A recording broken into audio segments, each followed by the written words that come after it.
bigyan lang natin ng linaw itong mga sinabi ni Dave kasi may mga ano din talaga eh. May mga sablay.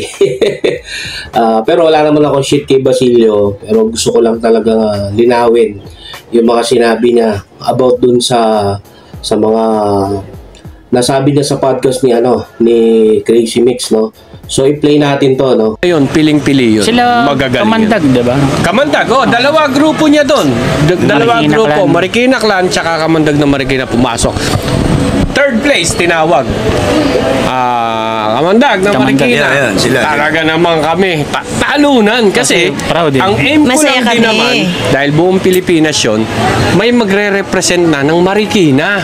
Dala nila yung pangalan ng Marikina na hindi lang pala mga taga-Tondo ang rapper, hindi lang pala taga-Cavite ang rapper. Meron din pala sa Marikina. So doon pa lang sobrang sobrang saya na. Yun, bigyan natin ng linaw. Dalawang grupo daw ang kasama ko doon sa Jet Set. Yung Jet Set kasi, hindi pa buo ang Kamandag na Marikina dyan. Ang kasama ko dyan, yung dalawang bata na maliliit, si JR at si MM, na talagang yung pinost ko na kasama namin si Charlie Mac. Kasi guest siya doon eh. At hindi pa Kamandag na Marikina pangalan namin dito. Ang pangalan namin doon ay Isayas. Yan. Tapos yung Marikina Clan, hindi ko pa ginagawa yun. Dave naman. Ano ba yun? So i-play pa natin bibigyan natin linaw na lahat. Nagpalakpakan kami. Tapos, tinawag second place. Cubao Pasig. Tropa din namin yun. Dahil mga nagpa-practice din sa may amin pumapasyal din sila sa hood. Sa Doon ko kayo naririnig dati. Tuwan-tuwa. Tuwan-tuwa kami. Tapos, tinawag last. Ang grand winner is group number 11. Mga nakahilera kami. Tinitignan namin, sino ba yun? Sino ba yung group 11? Yung pala, Triangulo! Uy, kami yun. Siyempre, nalungkot kami noon. Ba't kayo nalungkot? Kawawa yung mga natalo. Sira ulo. Wala bang consolation prize na? Alam ko, yung third place meron, tsaka second place. Malalaki din yun kasi kami, yung first place, 50,000 yun 50,000 yun. Walang tax. Wala, tax free. Nung nalaman namin rap contest, tinawagan na naman namin, siyempre, si Badang, si Token. Tinawagan ko, Dang, sali tayo sa Itbulaga, may rap contest, may rap public. Sabi, hindi, may lakad kami. Tinawagan ko si Token. Sabi, sige, kapag hindi natuloy yung lakad namin, alam ko may lakad kami, sabi ni Token. Ngayon, sabi ko, sige, bahala kayo, basta pupunta kami doon. Punta kami ng Broadway ngayon, ang dami nag-audition. Grabe, nauna pa sa amin si Badang. Nagpipi-freestyle siya doon sa bawat grupo, nagpipi-freestyle siya. Yun, bigyan natin ng linaw, no? Kasi yung nanalo kami sa Jet Set, ng first battle namin, first contest namin. Kasi nalaman namin yung contest na yan dun sa kapitbahay namin. May contest dun sa Santa Lucia. Pumunta kayo. So, pumunta kami dun.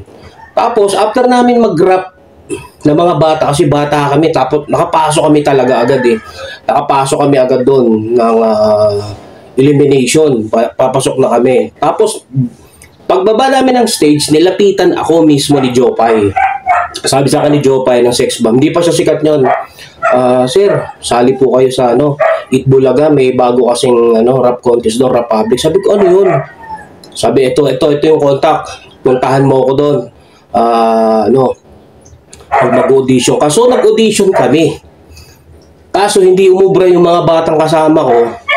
Kaya ang ginawa kong grupo ay yung tinasabi ng Token. Yung Token na yun, halos kasi kababata ni ni Dave yun si Token o si Jat, kagrupo ko yun sa Kamandag. Tapos naghanap kami ng singer na lalaki kasi puro kasi mga lalaki ang kailangan doon. Kaya gumawa kami ng grupo at ang nakaisip ang pangalan ng Kamandag na Marikina ay si Token, hindi ako. Kaya hindi ko pa hindi pa pangalan namin ng Kamandag na Marikina sa Jet Set. Kaya paano sinasabi ni Dave na nakapasok na kami doon, nakapasok na rin kami nakapasok yung Marikina Clan. Eh yung Marikina Clan, nakapasok lang yan sa pangalawang rap contest ng Itbulaga. Kulit naman ni Dave. Play. So yun. Ito yung ano sabi niya nung nakita niya kayo? Wala, ay siyempre, sa akin, awkward na kasi nangyari na rin sa Jet Set eh. Nangyari na rin. So, siyempre, sanay na, parang na-immune given na. Parang, okay. Hindi na bago. Oo, parang, okay. Ano sa tingin mo bakit niya ginawa yun, kuya? Ako, dahil ba sa tingin niya hindi kailangan manggaling sa iyo yung impormasyon para malaman niya yun? Hindi. Ang palagay ko, threat tayo kasi. Threat tayo Okay. sa grupo nila. Kasi kapag wala kami, talagang sila Sure win namamayagpag na. eh. Oh, Sure win. Siguro, sasabihin niya rin sa amin kung Kapag nanalo na sila. Pero nakadalawang panalo na sila sa Jet Set. Di ko pa rin nabalitaan. Alam mo kung kanino ko nalaman. Meron kayong kapitbahay sa street nyo sa Silver, si Ate Gemma. Yung anak niya doon, janitor siya sa Santa Lucia. Kuya ni Dodong. Yun, bigyan din natin ng na hindi sila kinokontak. Actually guys, hindi ko naman sa talaga super ka-close si Dave. Naging ka-close ko na lang yan, yung Republic, yung nagkaroon na ng compilation. At wala din akong CP number niya. Ang may contact talaga sa kanya, si Token. Eh si Token, hindi ko pa kagrupo yun. Ang mga kagrupo ko talaga, yung mga taga-major, dun sa lugar namin, yung mga batang kasama ko. Ang labo ni Dave. Tsaka hindi ako nagbibigay ng info kung mayroong rap contest. Siyempre, sariling naming kumbaga sarili naming pagsisikap yun, sarili naming paghahanap ng kung saan kami babatil. Tsaka wala pang Kamandag na Marikina yun. Isayas ang grupo kong pangalan ng grupo ko. Hango yun sa Bible. Kaya hindi rin ako hindi rin ako naniniwala na threat sila sa amin dahil unang-una, nagsisikap ako sa sarili ko na wala akong inaapakan tao. Pangalawa, hindi ko naman sila tinuturing na kakompetensya. Oo, sabihin na natin magaling yung grupo nila. Pero yung time kasi na yun, nagrarap pa lang ako naman sa Tumana, dun sa lugar namin, na solo artist lang ako. Tinuha ako nila Ricky. Yan, mga naalala ko tong Flava yung grupo nila yan sa Apitong. So doon nabuo yung grupo namin, yung kasama pa namin sila Jo Marie, Sumalangit Awan, namatay na rin yun eh. Kaya nagtataka ako, bakit may Kamandag na Marikina? Ang Kamandag na Marikina, lumabas lang yan sa Republic 1. Play pa natin. Ano pangalan nun? Hindi ko naman tanda ang pangalan. Yung panganay nila. Oo. Basta yun. Yun ang nagsabi na, bakit di kayo sumali dun sa Santa Lucia? May rap contest dun. Talaga? Pumunta kami. Pinuntahan namin. O, dun lang namin nalaman. Pangatlong Webis na. Muntikan pa kayo. So, tingin ko, ang pakiramdam ni Badang, threat yung grupo namin, which is totoo naman. So, naintindihan ko rin siya paglipas ng panahon na kaya niya lang siguro nagawa yon that time na hindi niya lang kami madiretso na huwag na kayo sumali. Moment na namin ito. Parang gano'n ha. Strategy din eh. Ako hindi ko rin talaga alam. Uy, nanonood si Badang. Hindi ko alam kung ano dahilan ni Badang that time. Sana pag meron siyang time, sagutin niya to. At saka, nag-uusap naman kami niyan eh. Halimbawa, nung nakasali na kami sa Republic 1, ang usapan namin, Dang, pagka natalo kami, magbibigay kami ng 1,000 para sa swimming. Teka lang. Eh, nag-audition kami sa Itbulaga dahil kay Jopay, sa contact namin, hindi dahil sa kanya. Kumbaga, sa sariling sikap ako na paangatin ng grupo ko na wala akong contact. Gusto ko sa akin lang. Kaya hindi ko sila kinokontak kasi wala akong contact sa kanila. Kasi hindi ko naman talaga sila tropa. Malayo silang barangay sa amin. Sila eh? Malanday. At ako, Fortune sa Champaka. Wala rin akong ano nyo. Kasi wala naman akong cellphone. Mahirap lang kami nun. Tsaka batang-bata pa ako nun. Kaya paano ko magkaka-idea na maging tropa ko si Dave? Naging tropa ko lang yan, yung Republic nga lang, yung mga nagsushow na kami sa Republic 1. O yung contest na yun, talagang ako nagsikap ako eh. Kasi na-discover kami doon ng mga batang nagrarap. Ang liliit lang ng mga kasama ko. Siguro para mga 7 years old, 6 years old, nagrarap na kami. At ang kinanta ko pa doon, Gabi sa Lansangan. Ako nag-compose noon, original song. Ang tono pa noon, Gabi na sa lansangan ay sa tahanan wala ka pa. Naggagala ka pa. Tungkol yun sa mga kabataang naggagala na wala pa sa bahay. Wala, galing sa school yun eh. So, nagtataka ako Dave, paano rin ako kinausap sa swimming? Baka si Token, kinausap niya, pero wala talaga. Labo, men, labo. Play pa natin. Na kami, parang isang grupo na kami. Kapag nanalo kami, magbibigay kami ng 2K kasi may kasunod pa naman yan eh. Payag sila sa setup na yon. Kaya lang, ang nangyari na nanalo sila, ngayon sabi sa akin ni Badang, tol, may kailangan akong bayaran eh. Okay. Okay lang. Ngayon, nung pagsalang namin, natalo kami. Pinunta ko si Token, sabi ko, ito yung 1,000 namin kasi natalo na kami. Yun, si Token ang kausap niya, hindi ako. Hindi ako kausap nito si Token. Baka si Token nakausap niya dyan. Kasi si Jat, yung kagrupo ko na yun, yung talaga may connection sa kanya. At ako wala talaga. Tsaka wala rin ako cellphone. Takin na paano ako magka-cellphone? Mahirap lang kami nun. Yung time na yun, ang laki ng cellphone yun, mga Alcatel 3310 na 5210. Wala akong mga ganun. Puta ina. Paano mangyayari yun? Tsaka yung swimming, hindi ko alam na nagse-set up sila ng swimming.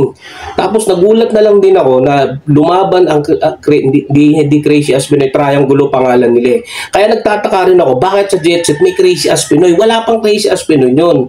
Pagkakalam kong pangalan nila, Triangulo, at wala pa rin si Morel yun. Kaya wag nilang sasabihin na ang Crazy as Pinoy ay threat sa kanila. Threat sa amin. Dahil unang-una, hindi naman namin sila kinukumpetensya kasi sila yung parang mama na sila nyo, yung mga team. No, kami mga tutoy pa lang kami. Tapos ang mga kasama ko, mga maliliit. Tinuturuan ko nga mga rapper sa amin, mga kapitbahay namin eh. Tsaka, ewan ko. Natalo na kami, usapan naman natin. 1,000. Oo. Kumbaga, yung una pa nilang panalo, hinayaan na namin yun. Kumbaga, yung susunod na lang, kung nalalaban sila, semis, nanalo, magbigay silang to, dagdag sa pondo ng swimming. Correct. Sa madalit sabi, nung natapos yung Republic 1 na natalo kami, hindi na rin natuloy yung swimming dahil nung pangalawang sinabi niya may kailangang bayaran. Sana napunta yung pera? Ko. Hindi na. Kumbaga, binalik na lang ni Token yung 1,000. Okay. Ngayon, pagdating nung Jet Set, dahil matagal naman yung championship nung nag-practice tayo sa Santa Lucia bago mag-grand finals, natatandaan nyo, pinag-usapan uli yung swimming. O sino yung mag-champion, magpapaswimming. Nagkataon kami nag-champion. Siyempre, kailangan kong to pa rin yung pinag-usapan. Nag-swimming kami, nasagot ng Crazy as Pinoy. Magkano? Ayun na nga, no? Hindi ko talaga alam. Baka si Jat talaga kausap dito. O hindi na nasabi sa akin ng maayos. Hindi na i-final kasi nga may mga problema siguro. Pero kung hindi ko nakakausap si Dave about dito. Kasi yung sumali talaga kami sa Jet Set, wala talaga akong contact kila Dave. Hindi ko alam na ano sila. Basta kami, mga bata kami, mapupusok. Laban lang kami ng laban sa mga rap contest. Tapos hanggang marating kami sa Itbulaga. At hindi ko rin alam na sila Dave ay may ganung usapan ng kagrupo ko, no? Si Token nga. Kasi yung nag-audition kami dyan, talagang ako lang. Kasama ko yung mga bata. So, hindi natanggap yung mga bata. Bawal pa yung time na yun. Kaya ang inano ko si Token. Kasi si Token yung medyo nakakakuha ng mga style ko. So, ako yung grupo. Ako kasi nagsusulat sa Kamandag eh. Lahat ng mga tao ko doon, ako nagsusulat, lahat ng verse nila kasi hindi sila marunong magsulat. Ako lang talaga. Yung palasyo, ako lang gumawa nun. Wala silang inambag kahit na mga at gano'n, ano. Kaya nagtataka ako kay Dave. Paano kami nagkausap dun sa first ng Republic? Nauna kaming sumalang sa Republic. Una kaming sumalang dyan, nanalo agad kami ng elimination. Dahil dun sa palasyo. So nagtataka din ako, paano nagkausap-usap nauna kami nag-audition sa kanila eh. Sige nga, play pa natin. Nakakaano lang talaga to. Yes. Ano na yon, kung natatandaan nyo rin to, minessage ako ni Kuya Kiko na, congratulations Dave, sabihin mo na rin sa grupo. Bukas, maririnig nyo na yung panaginip. Siya ang napiling carrier. Sarap sa pakiramdam. Hanggang ngayon, kinikilig pa rin ako. Pero hindi yun ang nangyari. Ay, oo. Kasi ang trending nun yung Iba, kamandag eh. iba ang lumabas sa radyo, palasyo. Which is okay lang din sa amin dahil kamandag ng Marikina yan. Yan. Yun, medyo doon sasang-ayon ako dahil nagulat din kami dahil nagustuhan ng recording company yung palasyo dahil revive kaya mas kaagatin ng masa. So after nun, kami ang unang naging carrier single sa Republic. Kami ang pinlay sa radyo. Sa lahat ng radio station, nag-number 1 kami sa Lab Radio, Yes FM. Yung Lab Radio nga, ginawan ko na ng team song nila kasi nag-number 1 kami. Pati Yes FM, nag-number 1 din ang kanta naming Palasyo. At dun sa Yes FM, nabigyan kami ng break. Dalawang tinatawag natin na hindi ko alam kung ano yan, Yes Tour, parang ganun yung tawag, buong Pilipinas, lahat ng show. Doon ko naranasan mag-show sa unang-una sa Baguio. Yes FM ang nagdala sa amin. At lahat na naikot namin yan. Sobrang dami ng show. Kasi grabe yung sikat ng Palasyo noon. Nakapag-guest na nga kami sa Sharon Cuneta eh. Kasama namin si Parokya ni Edgar. Si Parokya ni Edgar, yung Mr. Suave, number 1. Yung 88 ni Bayani Agbayani, number 2. Tapos kaming number 3. So, talagang pumapalag kami yun. Guess kami dyan. Hanggang kinuha din kami ng Channel 7 ng debate kay Mari Opare. Kami yan eh. Kukontakin ako nan. Tumatawag pa yun sa kapitbahay namin na may telepono. Dang, GMA, tatakbo ko.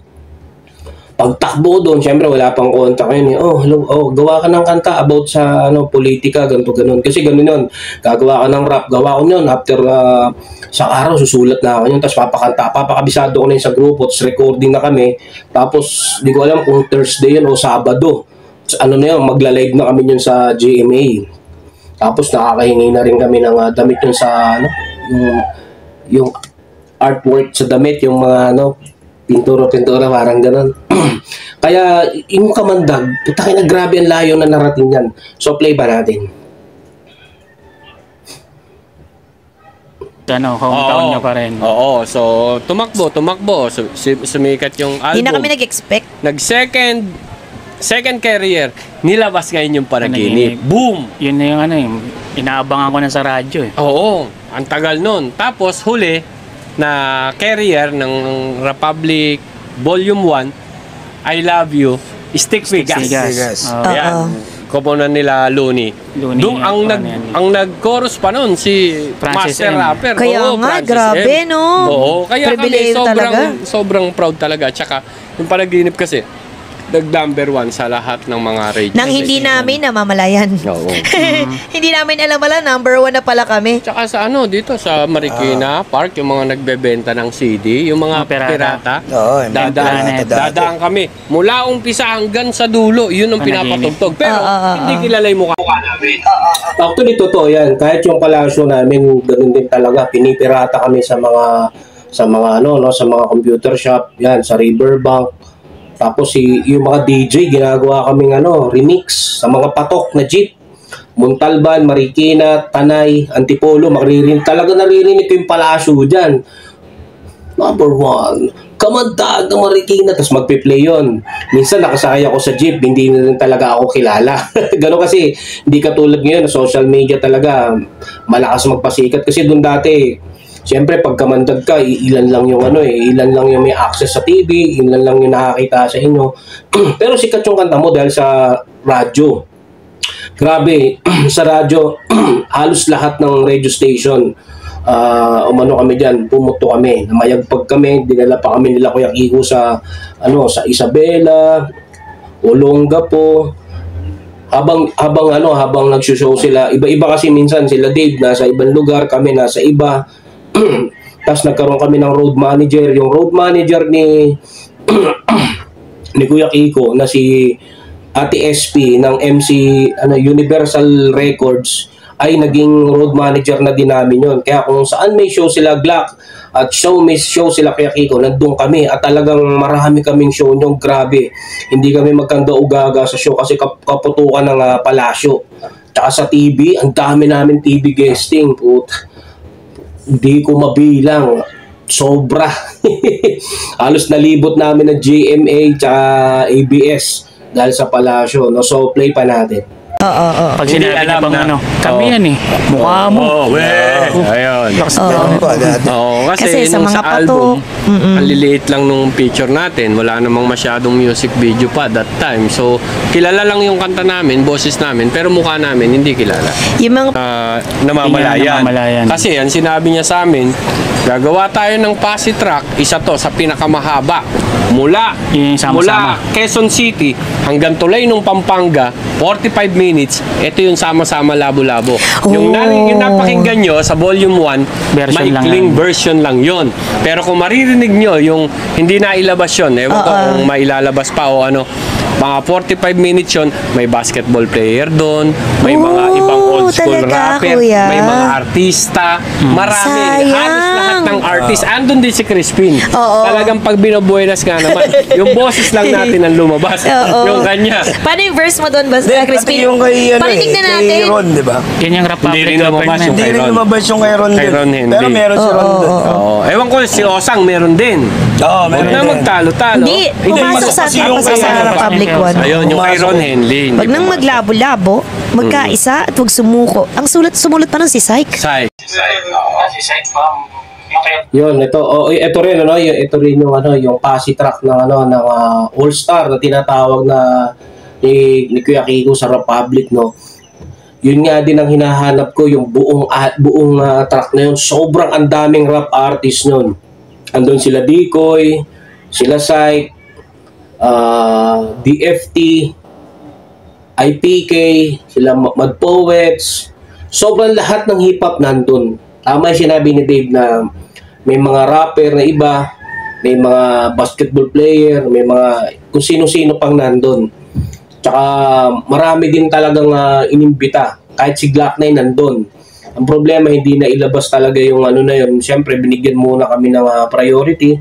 Pagkakataon na marinig kami, no? Inuna yung Republic na kung sino-sino lang munang pinili. Siyempre, yung mga head. Si Dave kasi head ng Crazy as Pinoy. Ako Kamandag, si Looney, yan. Kumbaga kami na lang. Sila Tokwa sa 9mm naman. Pero yung ibang mga grupo sa Republic, wala, hindi sila nakapasok doon. Kaya swerte ko lang din, nandun ako. Kaya nga, di ba, kinanta namin sa Araneta Coliseum yun. Talagang pag bumanat ako na rap doon, natapat. Kasi ganun ako mag-rap dati, gawa nga ng, syempre, kasagsagang ko pa. Tsaka on the spot yun. Oo, kasi, tara, recording tayo ng All Star. Puta, paano kaya itong All Star na to? Sabi kong ganun. Pagdating ko sa studio, sulat ako. Yung puta, napasok. Hanggang nagre-rehearsal pa kami na, nagre-rehearsal kami. Kasama namin sila Michael V, yung production ni Michael V, Kuya Kiko. Sa Cubao pa kami nagre-rehearsal yan eh. Tapos bibigyan kami ng transportation. 3,000, ganun puta. Pag binigyan kami, masayang-masaya na ako. Kasi wala nga akong pera, mahinap lang. Si Sai. Si Syke pang yung kay Osang. Yeah. Kay oo. Osang. Kasi on the spot lahat kami dun eh. Hindi. Pagka halimbawa gagawa, sasabihin lang yung chorus, ano kayo? Magsulat kayo, eto tema natin. Doon ka gagawa. Prepared kami, lalong-lalo na sa harap ni Kuya Kiko at sa mga kapwa naming kasama namin. Oo, kasi lagi niya kami sinasama sa mga Oo. show. Laging kasama yung grupo namin. Yan, Kamandag na Marikina, Stick Stick Bigas. Yung ibang ang grupo, nagsiselos na. Pero wala namang kaming magawa. Hindi doon. namin Wala hawak namang- yung Wala namang kaming kasalanan. Actually, pag mga show talaga, lagi kami nandun kasi nga kami yung career single ng album. So, kailangan namin i-promote yun. Kahit sa mga radio station, nandun kami lagi. Hindi kami nawawala kasi nga, syempre, Kamandag na Marikina, yung Palasyo, kailangan na i-promote. Yan, kasama talaga namin ng Crazy, tsaka Stick Figas. Kami yung tatlong parang lagi kaming sinasama niyan. Siyempre, Comot Carrier single kami, marami kaming mall tour. Kasama rin namin ang Republic, sa ano yan, sa mga karamihan kasi Robinson, minsan SM Robinson, talaga nagmo-mall tour kami, halos lahat ng SM yan, nilipot namin eh. Kaya maganda rin, masarap din yung ngayon, banding namin. Lalo na si Kuya Kiko kasi si Kuya Kiko mitikuloso yan eh. Mihira lang magsalita yan. Tsaka pag nagsalita yan, malalim. So play pa natin. Hindi naman maging master rapper yan. Kung hindi niya alam kung ito, inog na tong mga to, ito, pwede tong pang show. Pang show. Pero magagaling naman lahat ng nasa Republic. Hindi yan masasama sa Republic kung hindi magagaling. Nagkataon lang na bawat album merong Yung mga carrier. Halimbawa, yung Trio Dorobo. Siyempre, di ba? Naging carrier din. Oo. Tapos siya yung pinag-chorus doon. Marami pang lumabas. So, ano lang, panapanahon, nagkataon lang na hanggang volume 2 lang yung nailabas. Hindi nagkaroon ng Volume ibang 3. chance yung iba na sila naman that time. Dapat di ba magkakaroon ng Marami volume yan 3? dapat. Hanggang 7 yan. Madami talaga yan. Maraming volume yan. Volume 3 dapat. Alam ko makakasama nga ako dapat parang kahit hindi naman Republic yung sinalihan ko. Kasi nakikita sa niya na ako. tunog tao eh. Tsaka nakikita niya na ako. Sinama nga niya ako sa music video ng Don lang. Ayun na nga, pinili ko lang yung mga narinig ko sa akin, actually, marami talagang compilation yan. Kasi dun sa volume 2, doon nilabas yung yung Marikina Clan. Kasi pangalawang contest yan sa Marikina Clan eh. Kasi yung una namin, yung first batch namin, Palacio, ang nag-champion dyan, sila Batute, Kupunan ng Batute. Kahit champion sila, hindi sila naging carrier single, Kami yung napili, yung Palacio. Tapos yung volume 2, doon na pumasok yung kamandag ng Marikina Clan. Marikina Clan, ako pa rin nagsusulat ng kanta na yan. Gustong-gusto ni Kuya Kiko yung kanta na yun. Kung mapapansin mo ang lubos ng pagluha, nasaan ang pangako mo? Parang ganun yung tono yun. So, nagustuhan ni Kuya Kiko yung kasi daw about sa kabit. Tapos nagpasok kami ng kanta doon, yung H2O, yung kamandag ng Marikina, na naging single din, at yun din yung nagawan ng music video ni Kuya Kiko. Nandito lang yan sa YouTube. Type nyo lang H2O, Water. Yan. Doon pa kami nag-shoot ng music video sa resort ni Jose Manalo sa Antipolo. Kaya hindi ko malilimutan yung mga nangyaring magaganda sa akin dahil binigyan kami ng pagkakataon ni Kuya Kiko ng mga music video. Pero sabi ko nga, bakit yung H2O ang ginawa ng music video, hindi yung Palacio? Di sana putok na ngayon. Kaya walang music video ang Palacio. Wala talaga. Hanggat ito, nakaraan lang. Pero yung album ng Kamandag, gawa ko na yun. Sobrang nagawa ko na yun. Kaya yung dumating, nagkapera yung kagrupo ko si Token, tinapos namin yung album ng Kamandag under Ivory Records, pero hindi siya na-promote ng maayos. Wala talaga, flop eh. So hindi, kasi pupunta na Canada yung kaibigan ko, wala na magpipinanser. Kaya wala na talaga. So ang Kamandag parang hindi tumagal ang grupo, gawa nga ng umalis yung isa, pumunta ng Japan, si Hazel. Yung isa naman, si Token, pumunta ng Canada. So, kumuha kami si Tintin, yung bago ngayon. Yun yung talaga, pero hindi siya lubos na Kamandag talaga. Wala talaga siyang, hindi talaga siya bumatel sa, Itbulaga, wala talaga. Kinuha na lang namin siya para may pangpalit kami ng singer dun sa Kamandag, sa nawala namin si Hazel. Pero, ganun pa man, yun lang. Yun lang ang story ako sa Kamandag na Marikina, Talagang ako lang kasi dyan nagsisikap. Yung mga kasabayang, mga kasama ko kasi may mga pera na. Ako wala talaga akong pera. Tsaka solo artist lang ako dati. So humawak ko ng mga hanggang Republica. Nagdala pa ako niyan eh. Galamay ni Badang, yung mga bata na tunog tao, lahat yan. Kalaban ko lagi dyan si Dave. Si Dave talaga ang lagi kong kalaban. Talagang lagi nagcha-champion yung mga bata niya. Pero lagi nandun yung mga bata ko. Kaya hindi nawawala. Kaya pagdating sa Marikina, pag sinabing grupo, Badang tsaka si Dave naglalaban lagi dyan. Oo, pwede nating sabihin na pag wala sila, nagcha-champion kami. Pag nandyan sila, first lang kami o third, pero champion sila. Hindi naman kami nakikipagkompetensya, gawa nga ng unang-una wala rin kaming singer nun eh. Sa Itbulaga na lang kami talaga nagkaroon ng singer. Kaya inilaban namin na kanta sa Jet Set. Ano yung rap yung kanta nun. Siyempre, kagustuhan lang namin makilala eh. Binasalan-salan men, sa tahanan wala ka pa. Hindi ko na nailabas yung kanta na yan. Tapos yung mga sumunod, marami kaming original song sa Kamandag na hindi rin nailabas. Pero yung first, yung album niyan, nasa YouTube pagkakaalam ko isang album nandun. Marami akong magagandang ginawa nun yung time na yun. Ano. Kaya nakakalungkot lang dahil hindi nag-boom ang Kamandag. Ngayon kasi sila Crazy Espinoy dahil nag-boom yung Lord Patawad eh. Actually, wala naman talaga din silang pangalan yung time na yun. Talagang Lord Patawad talaga yung pumutok, no? Na pagkakaalam ko kasi hindi naman napansin yung mga ano nila, yung mga kanta nila na yung Panaginip. Pumutok lang yun, hindi naman talaga ganun ka hit phenomena. Nakilala lang din pero hindi katulad ng Lord Patawad talagang yun namayagpag ng gusto kaya nadala yung Crazy as Pinoy talaga ron. At speaking Lord Patawad, kasi ako kaibigan ko si Kiko eh, Kiko Gibara dyan sa music MCA, no?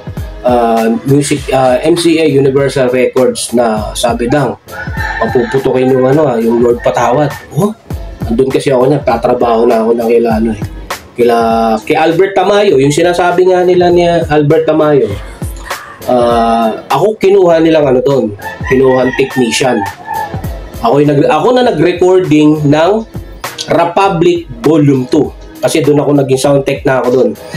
Nagulat sila, nandun ako. Kinuha ko ni kay Albert kasi sabi niya, sa lahat na nag-recording dito, ikaw lang yung marunong magpakumbaba. Share ka ng share, hindi ka parang bastos. Kaya kinuha ko ni kay Albert. Ang tagal ko nagtrabaho, 3 taon. So, ititigil muna natin to para susunod na lang natin na review. Ako, re-reviewin daw tayo, i-interviewin tayo ni ni Crazy Mix. Kaya doon ko na lang sasabihin lahat. Alright, ingat.